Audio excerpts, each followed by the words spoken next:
Welcome to Audio Forge, where timeless tales are reimagined for the ear. Tonight, we present our adaptation of Charles Dickens' beloved classic, A Christmas Carol. Settle in and let the winter world of London unfold around you.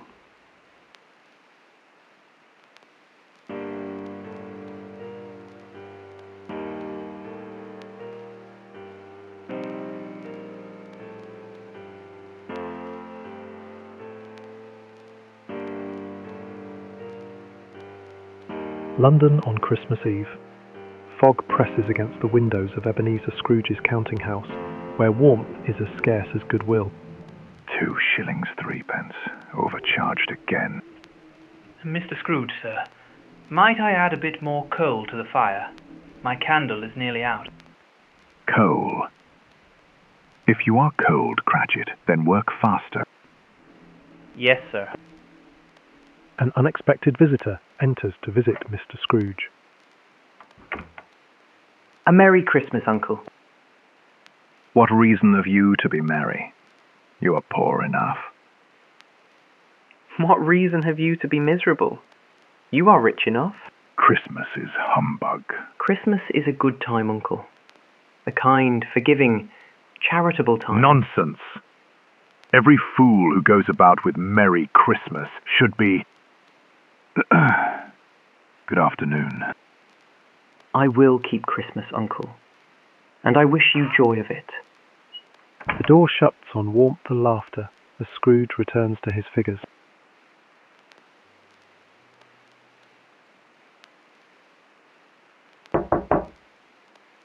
Yes. Enter. Mr. Scrooge, we are collecting for the poor who suffer greatly at this festive time. Many have no food nor fire. We ask those of means to help. Are there no prisons? Are the workhouses still in operation? Some would rather die than go there. If they would rather die, they should do so and decrease the surplus population. You wish to give nothing? Nothing. Good day. The charity visitors leave stunned into silence at his cold refusal.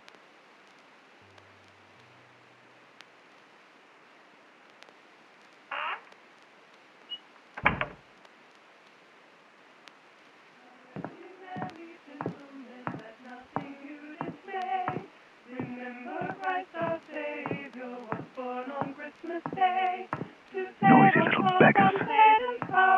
Singing won't fill their bellies. Oh, tidings of comfort and joy, comfort and joy. Oh, tidings of comfort and joy. In Bethlehem. As Scrooge walks home, the carolers fade behind him, and the fog closes in.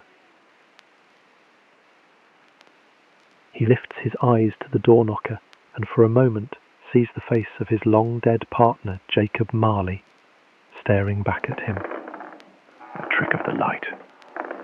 Nothing more.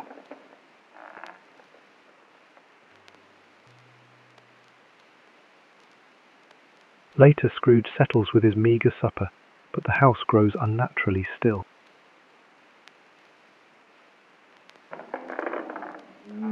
What was that? Who is there?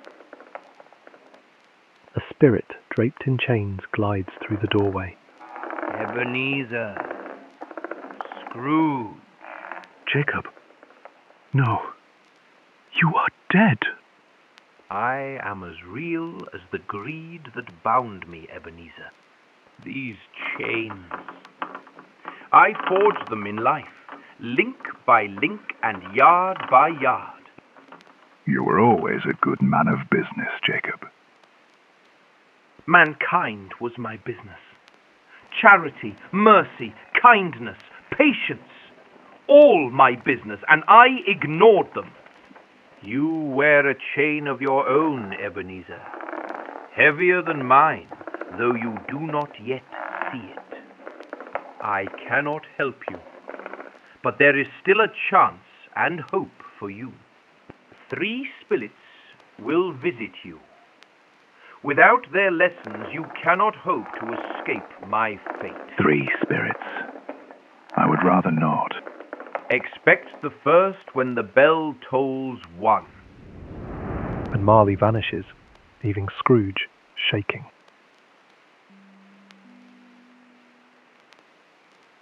The bell tolls 1, and Scrooge wakes to a strange light blooming in his room. Ebenezer Scrooge. Who speaks? Show yourself. I am the spirit of Christmas past. Rise and walk with me, Ebenezer.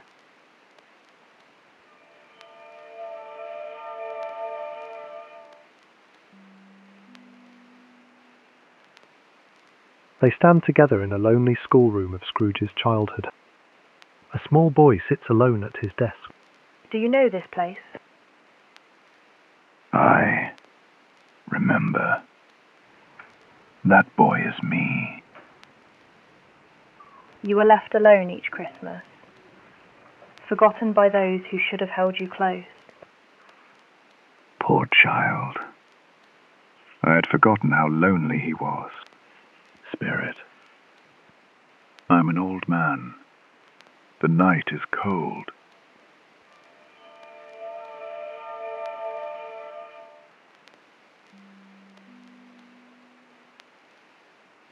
Next comes Fezziwig's warehouse, bright and filled with simple joy. Clear away, lads! A Christmas party for all! Fezziwig had the power to make us happy or unhappy. Such a small cost to him, yet such joy.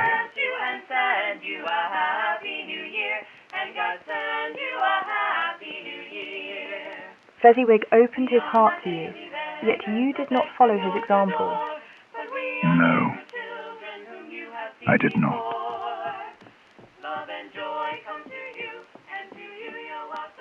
There are more lessons to learn before the night is over, Ebenezer.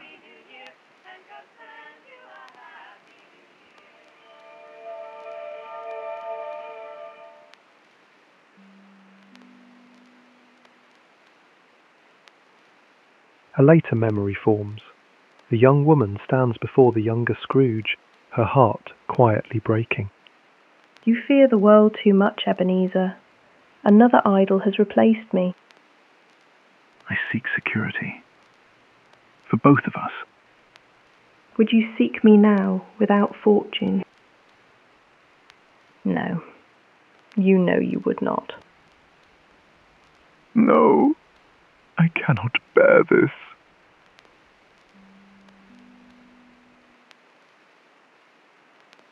At the second stroke, the room transforms into a feast fit for a king. Welcome, Ebenezer. Come see how bright the world can be. You must be the spirit of Christmas present. I am the spirit of Christmas present.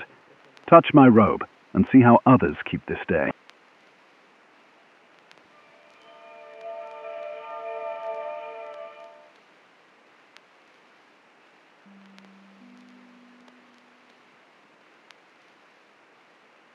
The spirit guided Scrooge away from the bustling streets and lively markets. Soon they stood before a cheerful home filled with light, laughter, and music. It was the home of Scrooge's nephew, Fred. Fred's house. Why bring me here, Spirit? You have shut your door to him for many years, yet he keeps his open to you. Watch, Ebenezer. The spirit waved his torch, and in an instant Scrooge found himself at the heart of Fred's Christmas gathering, a lively room filled with games, good humour, and bright company.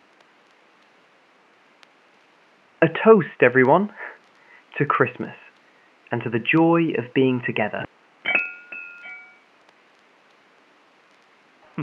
Shall we raise a glass to your uncle, Fred? Though he'd likely freeze it solid with one look. Scrooge would probably scold us for wasting good cheer. Now, laugh if you must. But I have hope for my uncle yet. He's a difficult man, yes, but not beyond reach. I'll never stop inviting him to Christmas dinner. You truly mean that? I do. He's family, And Christmas is the time when we extend kindness, especially to those who need it most. He still speaks well of me, after all my refusals. Your nephew's heart is kind, Ebenezer, and you have underestimated it. I never thought. I never knew. Come now, enough of gloomy uncles. Who's ready for the blind man's buff? Or perhaps a round of yes and no? There is another home I must show you, one whose joys and struggles lie close to the heart of Christmas.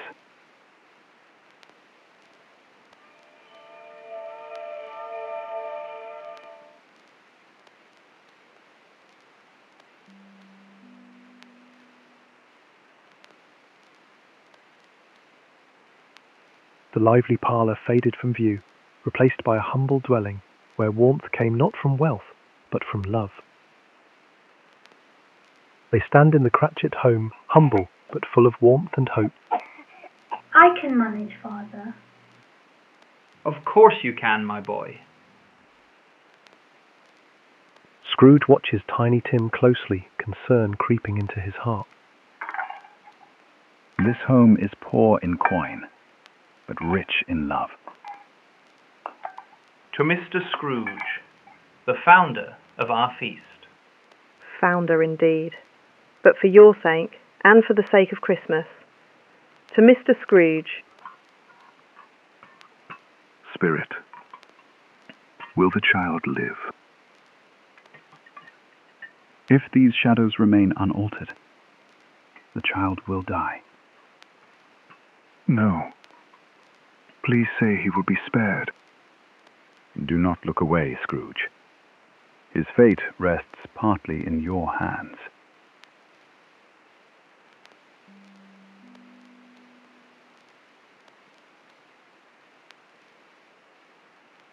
At the tolling of the third bell, a silent figure in a dark cloak appears. You are the ghost of Christmas yet to come. Oh. Lead on then. I fear you most. The spirit leads Scrooge through streets where men speak carelessly of a stranger's death. He is dead, then? Aye, no one will miss him. Long as they do not send me the bill. Who are they speaking of? At last they reach a lonely graveyard, cold and forgotten. Before I look, tell me, are these things that must be, or things that might be?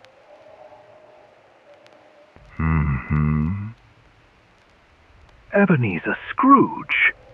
No, this cannot be. I am not the man I was. I will change. Only let me live.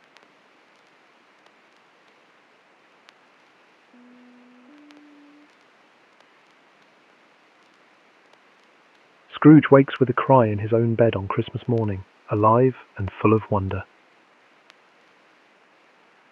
I'm alive. Oh, blessed day. Hello? You there, boy. What day is this? Why, Christmas Day, sir. Christmas Day! Then the spirits have done it all in one night. Tell me, lad, do you know the poulterers on the next street but one? The one with the great prize turkey hanging in the window? I should hope I do, sir. Excellent. Go and fetch it for me, and bring back the shopkeeper. There's a shilling in it if you're swift about it. Yes, sir. Right away, sir.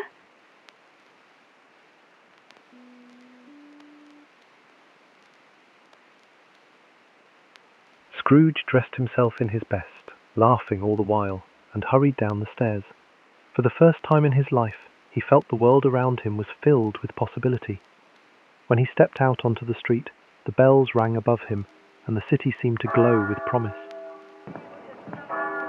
Oh, what a glorious morning! To think I have lived all these years and never truly seen it. 2 familiar figures emerged from the crowd, those who had called upon Scrooge the previous day. Mr. Scrooge? Pleasure to see you again, sir. We hope you enjoyed a pleasant Christmas Eve. Indeed I did. And I wish to beg your pardons for my earlier conduct and for the hardness of my heart. Allow me to make a contribution to your efforts. A great many back payments are included, I assure you. My dear Mr. Scrooge, are you quite serious? If it's not too late, please accept it. And accept my friendship as well. Sir, this is far more than generous. We do not know what to say. Say nothing. Come and see me sometime. I would be honored. Scrooge parted from his new friends and continued down the bustling street, greeting every passer-by with a smile and a tip of his hat. As he rounded a corner, he nearly collided with a young couple stepping out of a fine townhouse. Fred! My dear nephew! Uncle Scrooge, is that truly you? In the flesh, and with more joy than I have felt in years. My boy, may I still accept your kind invitation to Christmas dinner? Accept it? Why, of course. We would be delighted to have you. Please do join us. It would mean so much to Fred. And to me. You give me more than an invitation. You give me hope. With handshakes, laughter, and a heart overflowing with gratitude, Scrooge walked on. There was still one more home he wished to visit, one filled with warmth, love, and a certain small boy whose future now meant everything to him. Following a morning filled with newfound joy, Scrooge made his way to the humble home of the Cratchit family, a place where warmth grew not from the fire, but from the hearts within.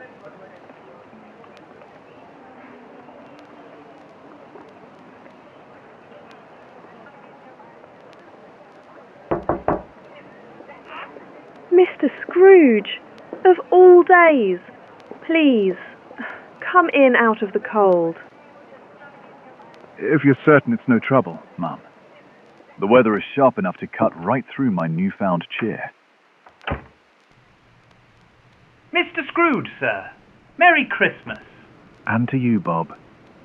And to your whole family. Merry Christmas, Mr. Scrooge. Merry Christmas, Tim. I've come to ensure the day finds you all well.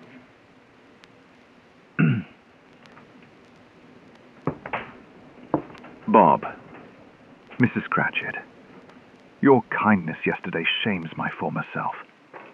I wished to bring a small offering toward your feast and toward better days. Mr. Scrooge, that is far more generous than we deserve. Nonsense. Today is a day for generosity. And besides, it's not every day I discover I have a heart. I feel obliged to put it to use before it decides to hide again. Sir, if your heart keeps growing at this rate, we shall have to let out the walls. Then let them out, Bob. I've spent decades saving every shilling. It's time I spent a little on structural repairs. Won't you stay for dinner, Mr. Scrooge? We've made enough to stretch for one more. You honour me, Mrs. Cratchit. Truly. But I have already accepted an invitation from my nephew Fred. If I break it now, he may never invite me again. And I am very much looking forward to it. Then we won't stand between you and your cook's redemption, sir. Redemption? No, Bob. The poor cook is blameless. He's only ever had to season a stone and call it a roast. Tim, my boy, we shall see you strong and well yet. That I promise. Thank you, Mr. Scrooge. And with a final shake of hands and a heart full to the brim, Scrooge stepped back into the bright Christmas day, carrying with him the joy of a home far richer than his own.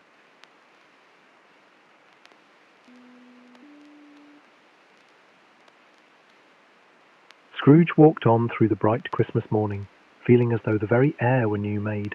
He kept his promise, not only in spirit, but in action, for early the next day he was at his office before Bob Cratchit, who arrived a full 18 minutes late, breathless and apologising. Scrooge greeted him with what appeared to be terrible severity, only to break into laughter and offer him a raise that nearly knocked the man off his feet. Scrooge vowed to assist the Cratchit family in every way he could, and to Tiny Tim, whose gentle courage had pierced his heart, he became like a second father. In the years that followed, Scrooge's name became a byword for kindness and good cheer. He kept Christmas as well as any man alive, and not only on the 25th of December, but through every day that followed. May we each learn from his change of heart, and keep Christmas in our own ways, with generosity, compassion, and joy. As Tiny Tim observed, God bless us, everyone. Thank you for listening to this Audio Forge adaptation of Charles Dickens' A Christmas Carol. May its message of kindness and renewal stay with you long after the final notes fade. We hope you'll join us again soon for more stories brought to life through sound. Until next time, we wish you peace, warmth, and a very Merry Christmas.